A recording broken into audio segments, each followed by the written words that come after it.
Hello बच्चों, कल मैंने आपको एमकॉम एंट्रेंस में अकाउंटेंसी के बारे में बताया था और आज मेरा टॉपिक था बिजनेस फाइनेंस में elements of marginal cast.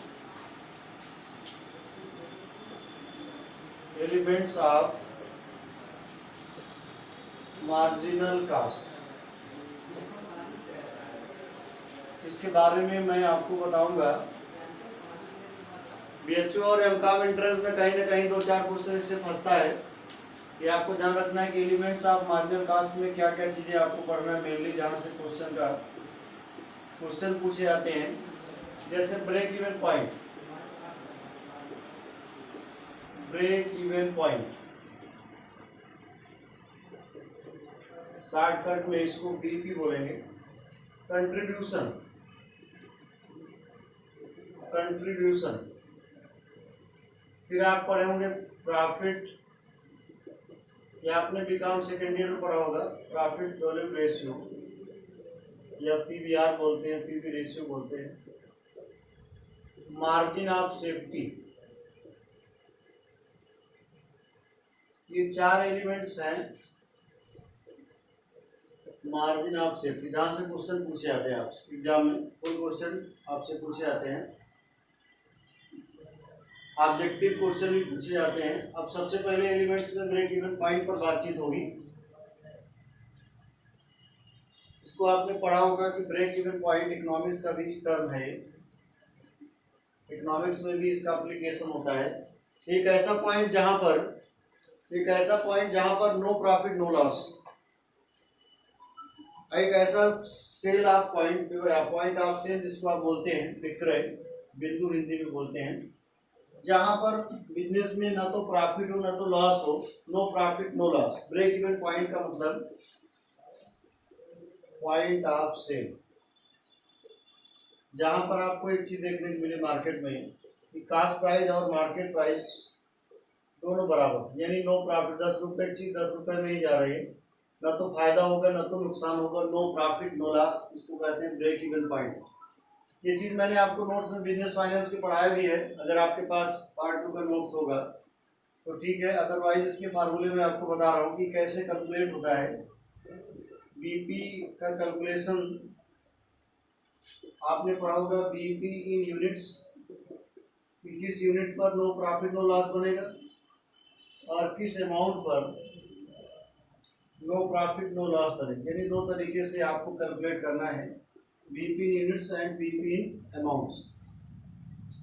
BP in units का जब आप फार्मूला लगाएंगे तो आपको फार्मूला मैंने पढ़ा होगा fix cost upon sales minus variable cost. इससे आपका आ जाएगा कि कितने यूनिट पर नो प्रॉफिट नो लॉस की सिचुएशन मार्केट में बनेगी। ये बात आपको ध्यान में रखना है।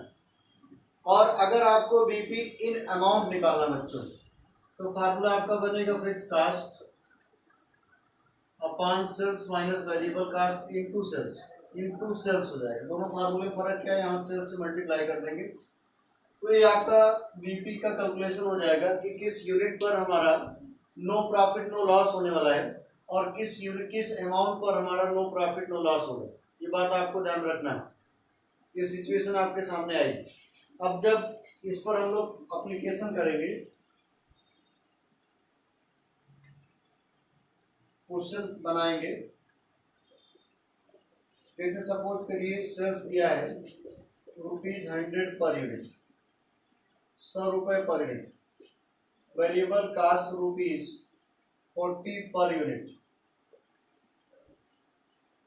पर यूनिट, और अस्थायी खर्च भी दे रखा है क्वेश्चन में, फिक्स कास्ट ₹1,20,000 ये आपका दे रखा है। अब आपको अगर निकालना है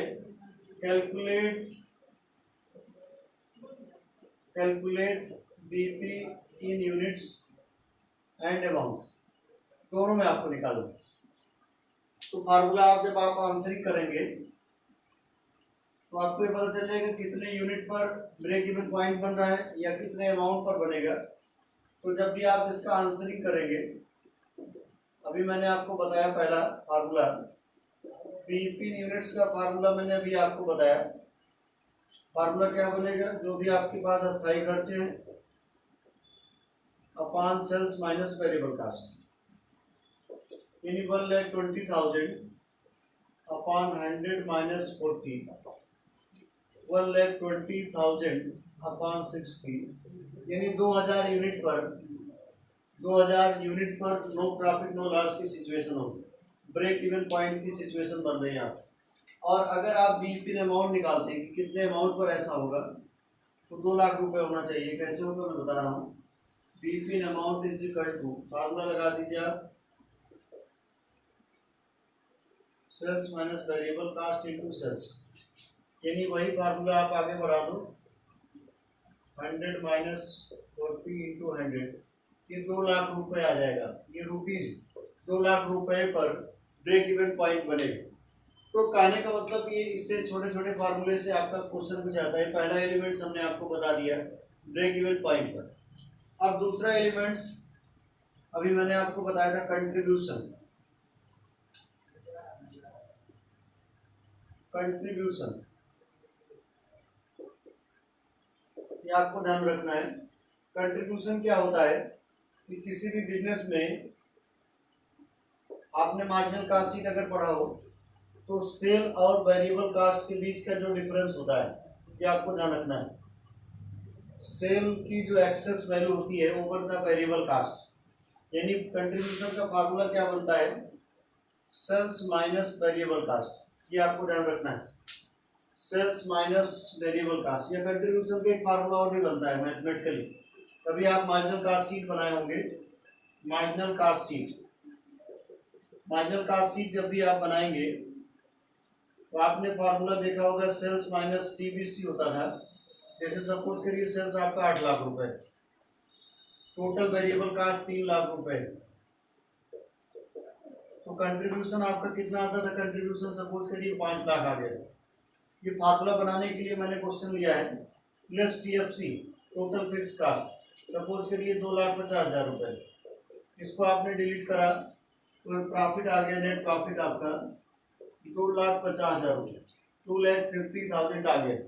ये बात आपको ध्यान रखना। अब यहाँ पर फार्मूला क्या बन रहा है, ये फार्मूला तो आपका कंट्रीब्यूशन का बन रहा है, सेल्स माइनस टीबीसी, यानी 8 लाख माइनस 3 लाख। ये आपका एक आंसर कंट्रीब्यूशन का दिख रहा है 5 लाख। और एक फार्मूला और बन सकता है इस क्वेश्चन को देख करके mathematically, contribution is equal to TFC plus net profit, total fix cost plus net profit. ये आपको दिख रहा है टोटल फिक्स कास्ट कितना है, 2.5 लाख, नेट प्रॉफिट भी 2.5 लाख, तो कंट्रीब्यूशन कितना होगा आपका 5 लाख। यानी दोनों फार्मूले से चीजें प्रूव हो जा रहे हैं बच्चों। ये आपका आ जाएगा 5 लाख।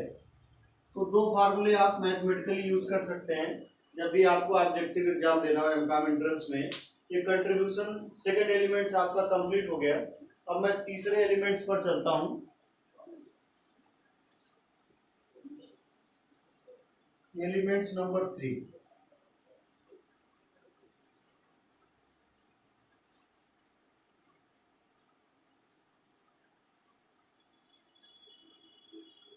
तीसरा एलिमेंट्स अभी मैंने आपको बताया था प्रॉफिट वॉल्यूम रेशियो के बारे में, पीवी रेशियो।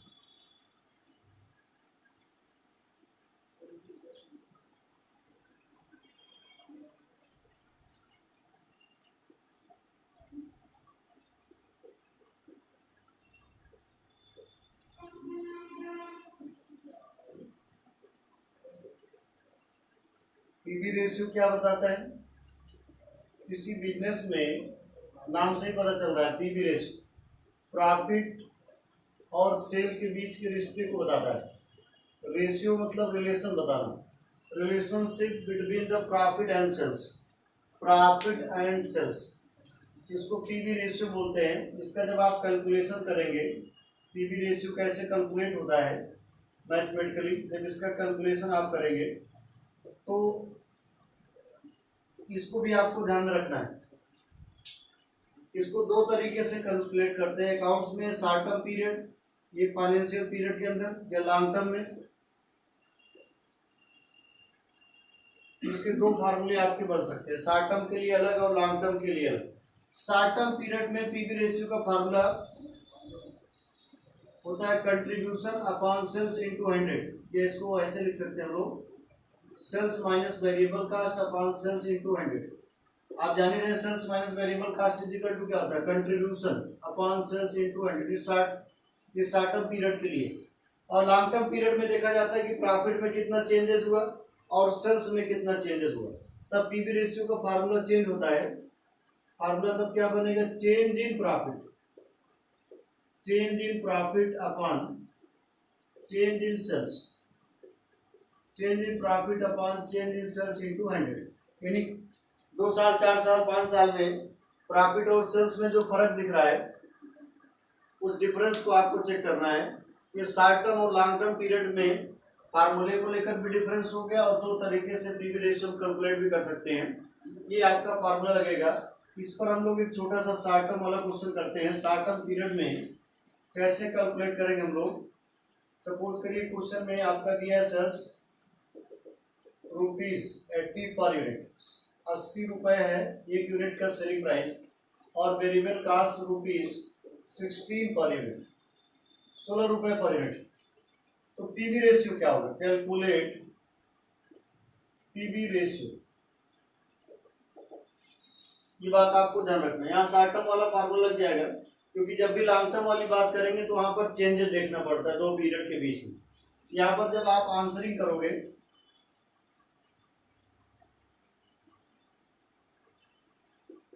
पीवी रेशियो का फार्मूला लगा देंगे शॉर्ट टर्म पीरियड वाला,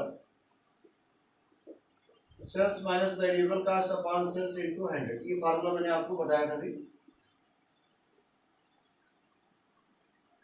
तो फार्मूला आप 80 माइनस 16 अपॉन 80 इंटू 100, लगभग 80% के करीब जाएगा। 64 अपॉन 80 इंटू 100। ये बात आपको ध्यान है। बैक मैंने लिख दिया, इसको आप चाहे सॉल्व कर लें। कैलकुलेशन आप खुद कर लिया करिए, कैलकुलेशन कोई मतलब नहीं, कंसेप्ट सीखिए। तो कहने का मतलब 80% आपका पीवी रेशियो हो गया। ये शॉर्ट टर्म पीरियड का है। और लास्ट में एक एलिमेंट्स और आपको मैं बता दूं, चौथा एलिमेंट जो आपके एग्जाम में बनता है,